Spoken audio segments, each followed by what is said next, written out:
depuis un peu plus de 23 ans qui s'appelle la maladie de Crohn, qui est une maladie inflammatoire et chronique de l'intestin. C'est une maladie qui évolue par poussée. C'est comme une grosse gastro, pour faire simple. Techniquement parlant, c'est plus des ulcérations au niveau de l'intestin qui imposent un nombre de selles assez conséquent dans la journée, des douleurs également.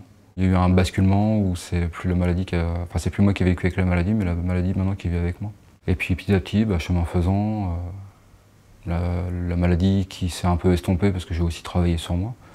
Le parcours d'acceptation a continué, et puis aujourd'hui, j'exerce un métier qui me plaît, j'ai pu faire une formation comme je le voulais, la maladie ne m'a rien empêché. Donc j'ai travaillé sur moi, sur la gestion du stress notamment, à relativiser énormément.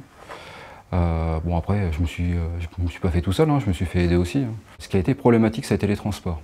Le premier job que j'ai eu, j'étais basé à Tours, j'avais des déplacements à faire sur toute la région Poitou-Charentes notamment.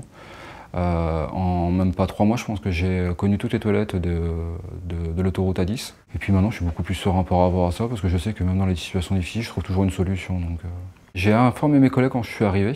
Ça a été marrant, donc j'ai été recruté. Sur mon CV, j'avais marqué que j'étais travailleur handicapé, mais sans besoin d'aménagement de poste particulier. J'ai été recruté pendant 6 mois, on ne l'a jamais abordé. Il y a eu un jour, sur une discussion complètement anodine avec ma responsable, c'est là que je lui ai dit que j'avais une maladie de Crohn, donc elle ne connaissait pas. Et après, j'en ai parlé de façon très libre, puisque moi en plus je suis investi au niveau associatif, je communique souvent sur ma maladie, donc c'est pas du tout un tabou pour moi. En parler librement, c'est banaliser peut-être un peu la maladie. Maintenant, ce que j'essaye souvent de rappeler, c'est que moi, voilà, j'ai 20 ans de bagage derrière moi, aujourd'hui elle est quasiment stabilisée. J'aurais pas eu le même discours il y a une quinzaine d'années.